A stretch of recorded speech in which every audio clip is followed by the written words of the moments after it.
Assalamualaikum warahmatullahi wabarakatuh. Kembali lagi di SK Podcast, di mana kali ini kita kedatangan dua narasumber dari BLK, Balai Latihan Kerja Kudus ya, di mana ada Ibu Evita Dewi, beliau ini selaku Kepala BLK Kudus ya, dan ada Bapak Zainuri selaku instruktur manufaktur ya Pak. Oke, sebelum kita membahas tema hari ini nih, saya mau tanya dulu ke Bu Evita sama Pak Zainuri, gimana nih kabarnya? Alhamdulillah sehat. Bu Alhamdulillah Evita sehat, juga sehat baik-baik ya, saja, alhamdulillah. nggih. Udah siap kan Bu buat podcast hari ini membahas Insya tema Allah. yang sangat menarik nih buat Iya. diketahui Oke. seluruh ISK di luar sana nih. Siap. Kali ini kita mau membahas tema tentang pemanfaatan BLK sebagai sarana pelatihan bagi masyarakat nih. Nah, BLK sendiri ini dari singkatannya, kepanjangannya ada Balai Latihan Kerja gitu kan Bu. Untuk kegiatan BLK sendiri untuk pelatihan kerja buat masyarakat itu apa saja sejauh ini? Mungkin Bu Evita bisa Ya, jadi disebutkan. gini Mbak ya, jadi UPTD Balai Latihan Kerja ini kita adalah satu unit di bawah Dinas Tenaga Kerja Perindustrian Koperasi dan Usaha Kecil Menengah Kabupaten Kudus. UPTD BLK bertanggung jawab secara teknis terhadap penyelenggaraan kegiatan pelatihan ketenaga kerjaan. Dengan pemahaman seperti itu, maka bisa dimengerti bahwa kegiatan kami memang bergerak di pelatihan, mulai dari perencanaan, gitu, pelaksanaan, monitoring, evaluasi, semua tentang pelatihan sampai dengan tindak lanjut pasca pelatihan. Demikian. Oke, untuk Bapak Zainuri mungkin bisa lebih rincinya dijelaskan ya Pak, kayak kegiatan-kegiatan yang pernah diadakan BLK Kudus dalam rangka pelatihan masyarakat ini. Oke. Kalau di BLK selama ini ya, pelatihan memang kegiatan utamanya melaksanakan pelatihan. Iya. Jadi selain pelatihan kita juga ada uji kompetensi. Uji kompetensi. Jadi para peserta setelah mengikuti pelatihan, selain dapat sertifikat pelatihan dari BLK yang dikeluarkan oleh BLK, kalau setelah uji kompetensi dan dinyatakan kompeten, mereka akan mendapatkan sertifikat kompetensi, di mana sertifikat itu dikeluarkan oleh pusat ya, BNSP. Iya. Jadi bukan kita, jadi yang uji dari luar, LSP, Lembaga Sertifikasi dan Profesi Terstandar. seluruh Indonesia sama. Jadi kalau yang kejuruan menjahit itu nanti seluruh Indonesia ya UJK-nya, uji kompetensinya sama, standar. Jadi nanti harapannya kalau diuji di dari Kudus nih kompeten, diuji di wilayah Indonesia dimanapun akan sama hasilnya. Sertifikatnya pun sama dari Iya, sama. dari mana tadi Pak? BNSP. BNSP. Nah, itu kan yang kita bilang ke peserta nggih. Iya. Ke calon peserta. Jadi kita beri pemahaman bahwa kamu di sini nanti selain mendapat sertifikat pelatihan dari BLK juga akan mendapat sertifikat uji kompetensi. Nah, itu kita tekankan, kita beri pemahaman kepada mereka bahwa sertifikat ini bisa menjadi pendamping manakala mereka masuk ke dunia kerja, melamar nggih. Buat melamar kerja. Iya, jadi nggak hanya bisa menyodorkan ijazah pendidikan formal, tetapi juga bisa memperlihatkan itu tadi sertifikat uji kompetensi yang secara teknis menggambarkan, memvalidasi keterampilan atau skill yang mereka miliki di bidang teknis gitu ya.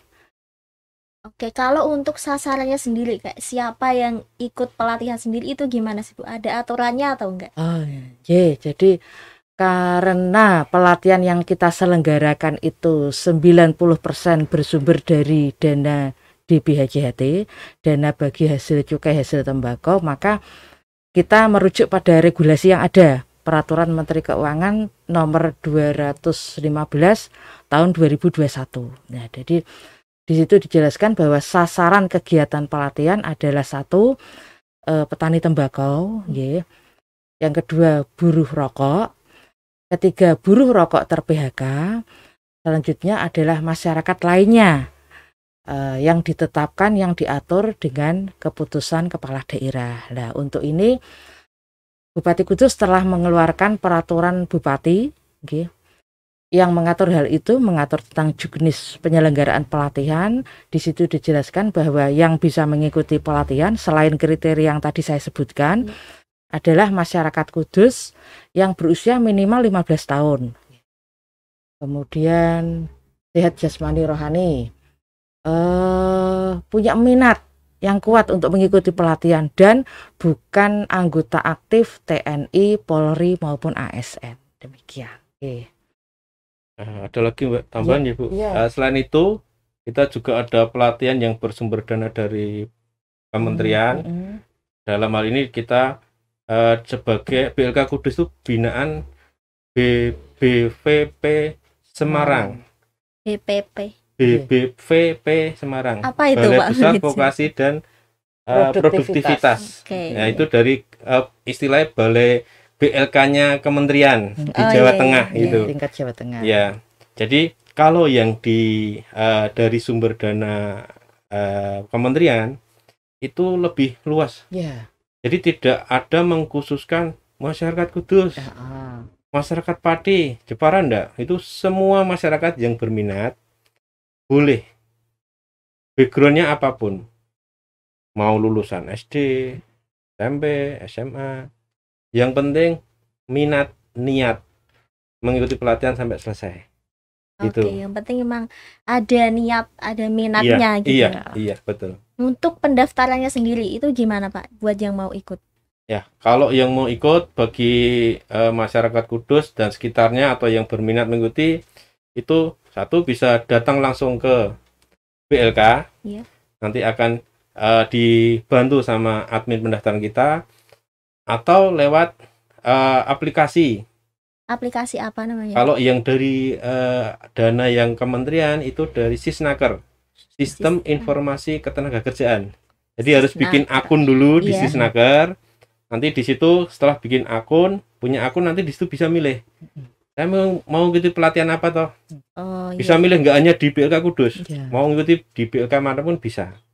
Nah, tujuannya apa? Biar informasinya itu datanya langsung bisa terpantau oleh kementerian. Kalau yang cukai kita sebar linknya. Sebar link biasanya. Di pengumuman pendaftaran itu biasanya langsung kita cantumkan link pendaftaran. Biasanya pengumuman pendaftaran di-share di mana aja, Bu? Kita share lewat medsos kita, kan BLK kan punya medsos ya, jadi ada kanal-kanal medsosnya kan, baik itu Facebook, IG, gitu.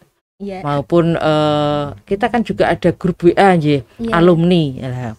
Kenapa di share? Ya, kalau untuk itu sih sekarang ini cenderung lebih mudah, Tadi kenapa ke grup alumni ya, kita harapkan bukan terus berarti yang sudah pernah ikut mau boleh ikut lagi, enggak, tapi lewat mereka kita harapkan juga sosialisasi itu bisa sampai ke masyarakat lebih luas gitu. Berarti yang udah pernah ikut nggak boleh ikut lagi, Bu?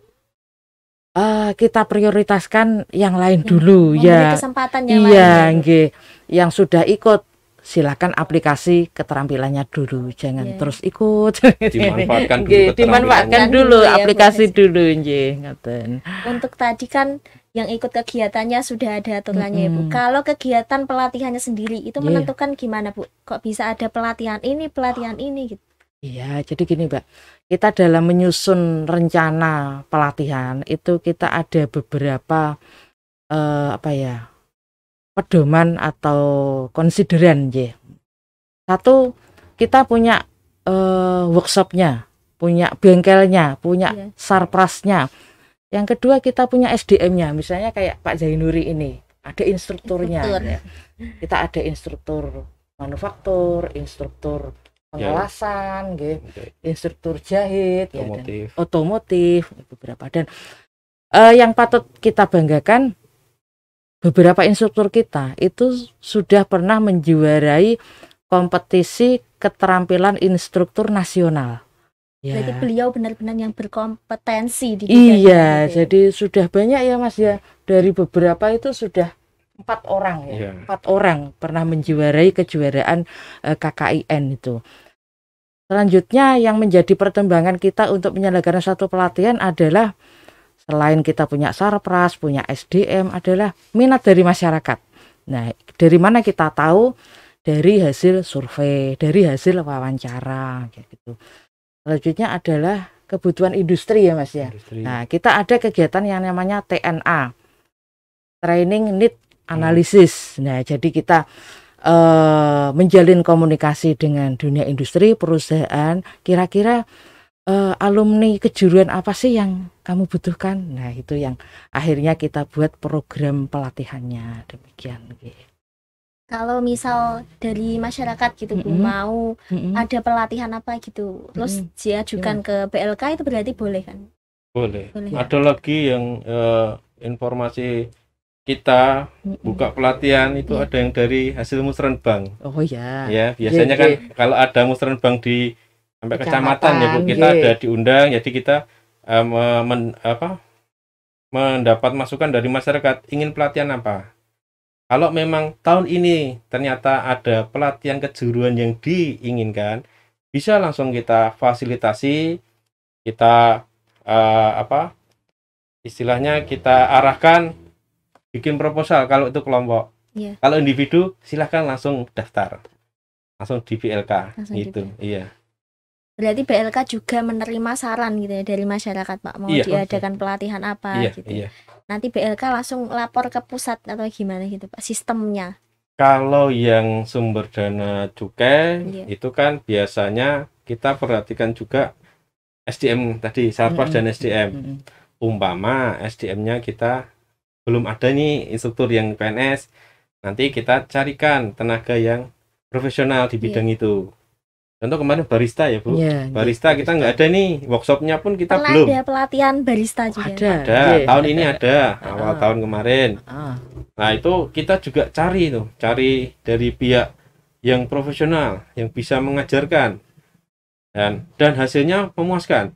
Dari 16 yang Peserta, ikut uji nggih. peserta itu kompeten 15, karena yang satu orang kebetulan sakit. Iya. Jadi waktu UJK dia ya agak ngedrop mungkin ya, jadi hasilnya ternyata kemarin hasilnya 15 kompeten, padahal baru pertama kali di Kudus itu, di BLK Kudus ya, Iya. khususnya itu mengadakan pelatihan Barista. barista. Iya. Tadi disebutin sama Bapak UJK, bisa Hmm. jelaskan Pak UJK itu apa? UJK itu uji kompetensi, jadi Uji ya, kompetensi. jadi itu terstandar, Mbak. Terstandar. Jadi umpama barista, kejuruan barista itu di kementerian itu udah ada programnya, sudah ada unit kompetensi unit kompetensinya. Unit kompetensi itu berarti keterampilan yang harus dia dikuasai. kuasai. Lah itu yang diujikan. Jadi kalau barista umpama ada 5 unit kompetensi, ya ini diujikan sama penguji. Nah, nanti dari 5 ini salah satu enggak dinyatakan belum kompeten, dia enggak kompeten. Atau mungkin kompeten hanya 4 itu. Jadi ya memang kalau dikatakan wah abot, enggak. Karena setelah kita mengikuti pelatihan itu kita sampaikan semua. Kita persiapkan semua. Target kita ya semua peserta itu kompeten. Gitu. Dan itu pelaksanaannya kan bukan dari kita. Iya. Jadi dari LSP atau Lembaga Sertifikasi dan Profesi. Iya. Dalam hal ini kita biasanya menggunakan LSP 2 Semarang. Terus nanti yang tadi udah disampaikan, sertifikatnya dari BNSP, Badan Nasional Sertifikasi dan Profesi. Tuh. Berarti sertifikatnya nanti kalau barista bisa langsung buat ngelamar kerja jadi barista gitu Pak? Iya bisa. Kemarin soalnya ada peserta yang gitu. Ada salah satu peserta Bu yang pernah kita yang ngobrol kan. Iya. Ini saya kalau ada sertifikatnya Pak, bisa Pak. Sama-sama bisa, istilah bikin kopi bisa, tapi kalau saya punya sertifikatnya, saya yang akan diterima. Yang Loh. diutamakan gitu Iya. ya. Iya, karena dia sudah diakui ya sudah Pak, diakui dari itu. sertifikatnya. Itu. Kalau untuk kegiatan di BLK Kudus sendiri, pelatihannya ini ada yang unik nggak Pak? Yang kayak beda gitu? Jadi itu Bu, Pelatihan tahun apa? berapa itu Bu ya? Saya lupa tahunnya berapa Mbak. Iya. Jadi di BLK itu pernah ada pelatihan pemulasara jenazah. Saya juga kaget, loh pelatihan apa ini gitu kan. Saya ada pesertanya, ternyata memang itu ada permintaan dari masyarakat. Jadi ada masyarakat yang meminta untuk pelatihan pemulasara jenazah. ada yang untuk syarat pekerjaan, ada yang untuk ya kegiatan mereka sebagai pemulasaran jenazah biar diakui juga.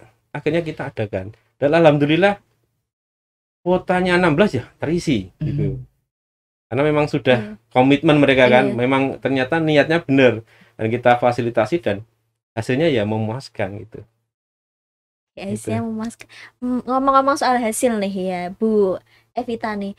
Dari hasil ini tuh gimana, apa yang didapetin masyarakat yang ikut pelatihan gitu? Misal habis tadi ikut pelatihan barista, kan ada yang akhirnya ngelamar kerja jadi barista. Nah, itu ada yang udah kelihatan gitu nggak selain itu tadi? Jadi terkait dengan tindak lanjut ya, artinya Iya, ya tindak lanjut pasca pelatihan itu kita sudah melakukan sejumlah program kegiatan, antara lain kita menjalin komunikasi dengan perusahaan. Ya, jadi MOU kita lakukan dengan perusahaan untuk apa? Untuk menawarkan, istilahnya mempromosikan, ini nih aku punya alumni. Nah, aku punya alumni. Kemarin ada perusahaan yang minta alumni LAS, alumni otomotif. Nah, itu kita berikan ini alumni kita seperti ini. Kualifikasi unit kompetensi yang dikuasai seperti ini. Nah, nanti timbal baliknya dari mereka juga mengirimkan yang namanya laporan penempatan.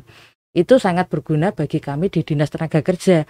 Karena untuk mengukur sejauh mana program dan kegiatan kita berkontribusi pada penurunan angka pengangguran. Jadi untuk mengukur efektivitas kegiatan kita, sejauh mana dampaknya bagi masyarakat. Gitu. Jadi setelah pelatihan tuh ada tindak lanjutnya. Ada, terus dilepas gitu aja. Senantiasa kita monitoring Mbak mereka itu. Secara nggak langsung memang bisa mengurangi pengangguran ya Bu, orang-orang. Harapannya seperti itu. Jadi nggak hanya mungkin nggak hanya bekerja di dunia industri, ada juga yang kita dorong untuk mandiri sebagai entrepreneur, itu juga tidak sedikit yang seperti itu. Terus saya sempat baca-baca nih Bu Evita sama Pak Zainuri, ada kayak mobil keliling gitu buat pelatihan BLK itu maksudnya gimana? Mobil keliling itu Mobile Training Unit. Jadi di BLK itu kan pelatihannya ada yang institusional, atau dilaksanakan di BLK atau di MTU kan, Mobile Training Unit. Nanti kita yang akan datang ke masyarakat. Biasanya ke desa biasanya Mbak. Kalau enggak ke rumah masyarakat pun sering. Jadi kalau bagi masyarakat yang punya keinginan pelatihan apa, biasanya buga, menjahit gitu, itu mereka bikin grup satu, berisikan 16 orang, ya. Pengajuan ke BLK gitu. 16 orang, ada proposal ya intinya mau mengikuti pelatihan apa dengan peserta berapa. Nah, nanti akan kita tindak lanjuti dengan kita cek lokasi. Di lokasi itu contoh ya, Mbak. Kalau boga, tempatnya ada enggak, Bu? Untuk yang pelatihan MTU itu, Mobile Training Unit. Kalau pelatihan mau tempatnya itu memadai, oke, kita verifikasi. Tempat oke, peserta 16 komplit, nah akan kita tindak lanjuti pelatihan kita laksanakan di tempat itu. Dengan bahan dan peralatan dari kita. Iya, mereka hanya intinya tempat, siap menyediakan tempat dan peserta. Siap, tempat, peserta dan mengikuti materi. Kalau umpama tempatnya tidak kurang representatif, kita arahkan ke balai desa. Balai desa biasanya kan ada tempat. Nah, itu biasanya kita arahkan ke sana juga. Tapi kalau masyarakatnya, wah rumah saya jauh Pak dari balai desa, lebih dekat, ya sudah, kita datang ke tempat mereka. Bawa fasilitasnya. Kita yang alatnya kita datangkan, bahan, instruktur datang, bahan datang, mereka ngumpul aja di tempat tersebut, ikuti pelatihannya gitu. Kalau ikut BLK itu masyarakat nggak harus mengeluarkan uang berapa gitu Pak? Enggak. Mengeluarkan uang tidak. Enggak. Paling kan hanya pas foto, gitu kan, fotokopi gitu aja. Kalau uang enggak ada, gratis. Gratis. Nah ini tadi kan disebutkan pas foto ada fotokopi. Nah ini penting banget cara pendaftarannya gitu Pak. Gimana? Apa saja kayak ngisi formulir, apa saja yang perlu dikumpulkan gitu? Iya. aja, Bu. Jadi kan sudah kami jelaskan tadi nggih, di pendaftaran, di brosur pendaftaran itu sudah disediakan link. Iya. Nah, biasanya pendaftar mengisi nggih data diri, identitas mereka di link itu. Kemudian nanti kita rekap nggih, kita rekap dan kita tentukan untuk waktu pelaksanaan tes TPA-nya, tes potensial akademik ya. Setelah mereka mengikuti tes TPA, wawancara, nah baru berkas itu kita suruh untuk melampirkan nggih. Biasanya Daftar KTP ulang istilahnya. ya, Jadi sambil yang hanya diterima aja Mbak, ya, yang jadi mengumpulkan yang itu. enggak merepotkan masyarakat seperti itu. Jadi Nggih. tahapnya daftar dulu, Bu, terus tes Tes. TPA, Ya. wawancara. Nggih. Yang sudah lolos tahap wawancara itu baru mengumpulkan berkas-berkas. Setelah Iya. itu juga ada yang namanya sidang kelulusan. Sidang Jadi kelulusan. misalnya Gimana tuh, Bu? di kita juga yang menyidangkan juga di BLK juga, artinya untuk membuat ranking ya. Artinya misalnya satu kelas itu kan 16 orang, tetapi ternyata pendaftarnya ada 26 apa 27 orang. Lah, untuk menentukan siapa di antara 27 orang itu 16 yang masuk. Nah, itu kan kemudian kita diskusi, kita bahas bersama. Antara lain nilai TPA-nya gimana, kemudian hasil wawancaranya gimana, aktivitas yang bersangkutan saat ini apa. Beberapa kan pernah ada yang dalam wawancara itu diketahui bahwa mereka itu ternyata guru ya Mas ya. Guru. Iya. Guru PAUD gitulah. Kita berpikir, ini gimana nanti bagi waktunya? Apa bisa kan gitu. Yang bersangkutan bilang bisa. Ya tapi kita kan tidak seperti itu. Akhirnya Mungkin itu ya masuk prioritas bawah, tidak Iya. termasuk yang 16 yang nah, di diutamakan situ. yang selain itu ya. Iya, nah dari situ kemudian daftar ulang baru melengkapi berkas-berkas. Di situ juga kita cek lagi berkas-berkasnya.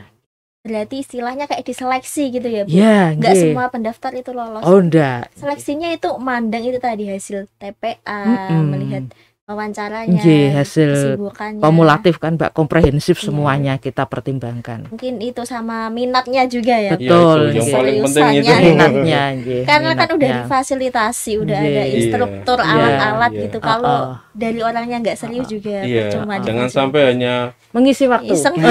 dua hari 3 hari Iya.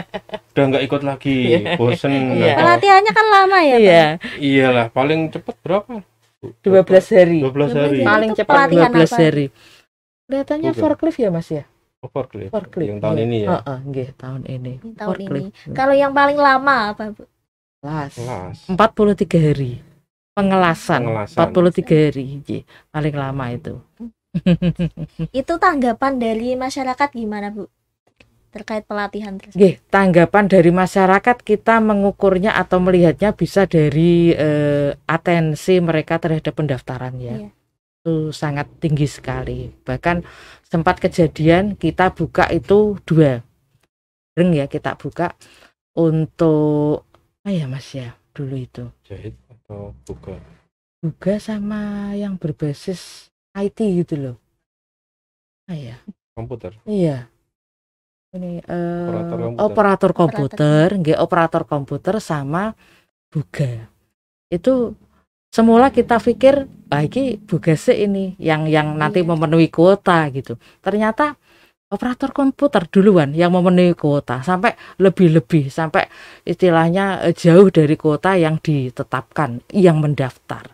Itu artinya kan atensinya, minatnya sudah banyak sekali. Antusias banget. Iya, antusias ya. Kesadaran anak-anak muda sekarang untuk memiliki sertifikat kompetensi itu sudah tinggi. Mereka tahu itu sangat bermanfaat manakala mereka melamar pekerjaan. Berarti yang ikut itu didominasi anak muda gitu apa gimana, Bu?